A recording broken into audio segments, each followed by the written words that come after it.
guys, welcome back to another summer reading video. I hope everybody has been reading and logging their hours on Beanstack so you can get your prizes.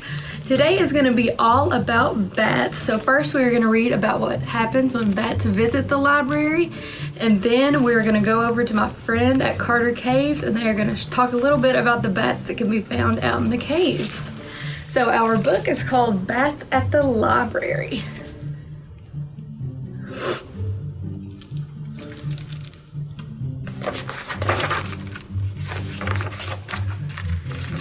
Another inky evening's here. The air is cool and calm and clear. We've feasted, fluttered, swooped and soared, and yet we're still a little bored.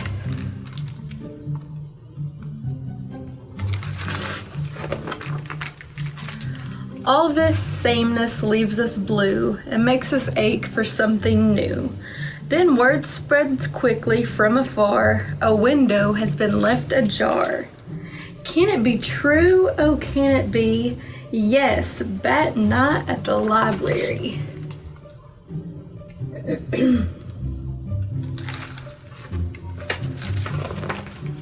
The sky is lively as we race together toward our favorite place.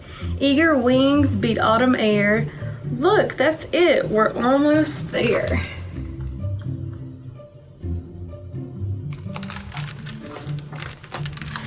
Then squeezed together wing to wing, we rocket through the opening.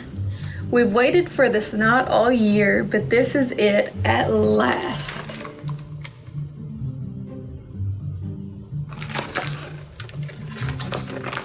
We're here.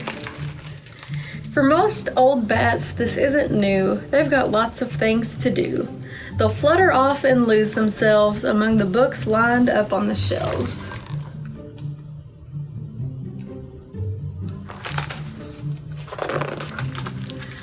Other bats in munchy moods will study guides to fancy foods or hang out by a lamp instead to talk about the books they've read. But little bats will have to learn the reason that we must return. The ones who haven't come before have no idea what's in store.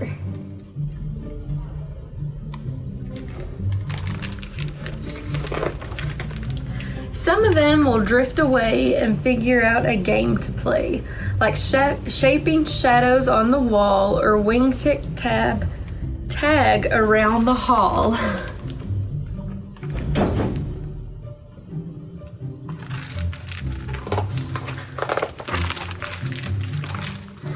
This big box is loads of fun, blasting brighter than the sun. Instead of copying books from shelves, we can duplicate ourselves.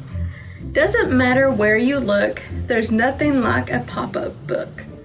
The fountain water's nice and cool and makes a splendid swimming pool. Please keep it down, you must behave. This library is not your cave.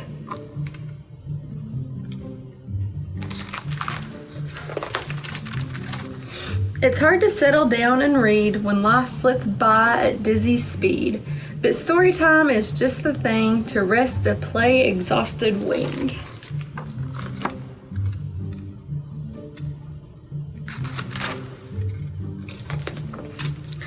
And if we listen, we will hear some distant voices drawing near.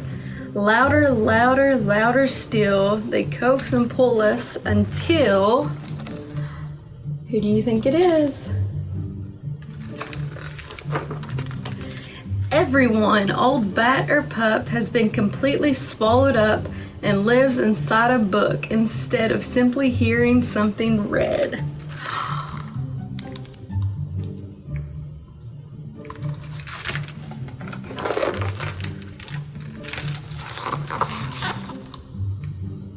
So they've all found him a book to get caught up in. Breathless, lost within the tale, no one sees the sky grow pale.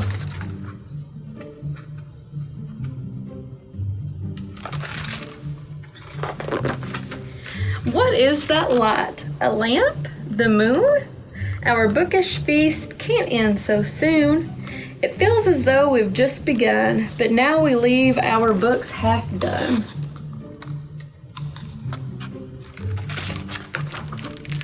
Through the window into sky, it's much too late, we've got to fly.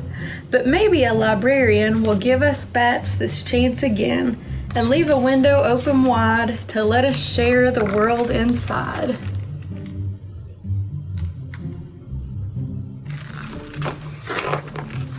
For now, we'll dream of things we've read, a universe inside each head.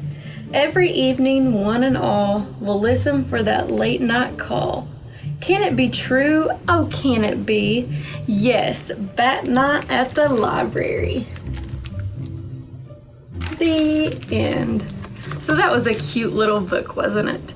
Before we head over to Carter Caves, be sure to come in and check out some books and see what all the library has to offer.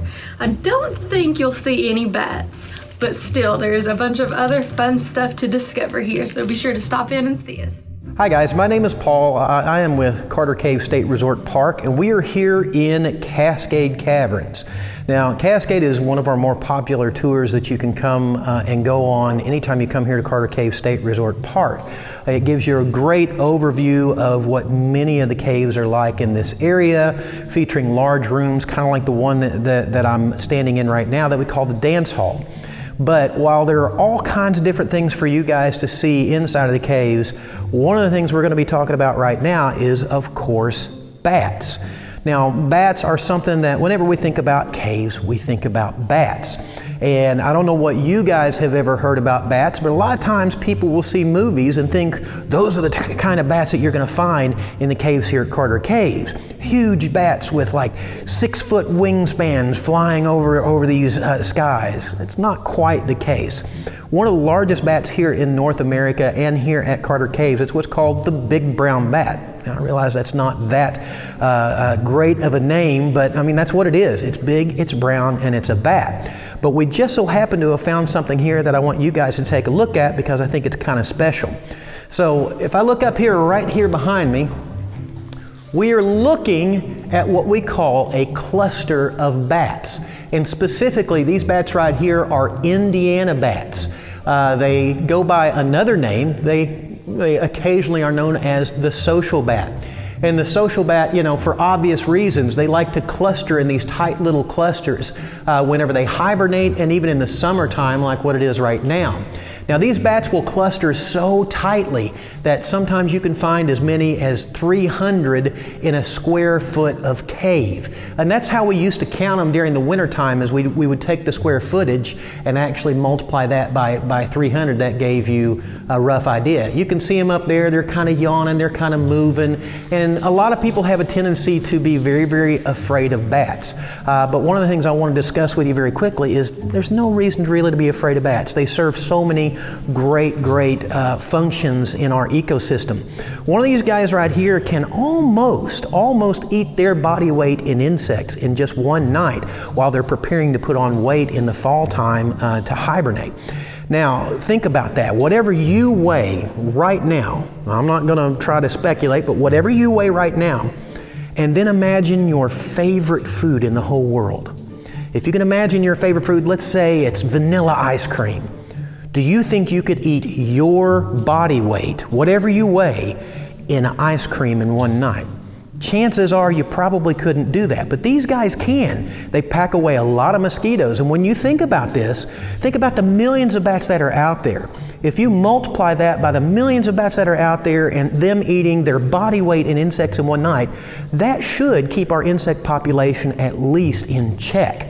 On the other end of the spectrum, if every insect-eating bat in the world was to die right now, what's going to happen to that insect population? Well, it's going to skyrocket. It's going to go through the roof. So we need these bats to keep these guys in check. Now that in no way, shape, or form means that you should go out and try to pick up bats and those types of things, because even though they serve a very important part of our ecosystem, they can actually carry certain types of diseases that you want to be very, very careful with. Now these bats are so highly specialized that they're not affected by a lot of these things that they carry.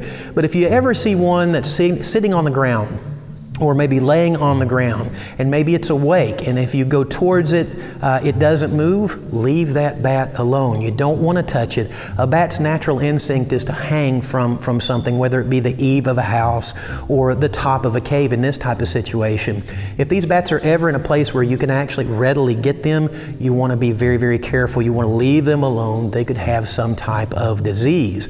So they serve a great purpose, but you want to be very, very careful. We've got to have them. We have to have our bats in North America. So treat them well, and I promise you they'll treat you well. Real quick, last thing, you see these bats up there, and if everybody who's watching this right now and you stick out your hand, a lot of people wonder how they do this, how they stick up there. If you stick out your hand and you let it go relax, just loosen it, just let it go, you'll see how the hand kind of curves up a little bit.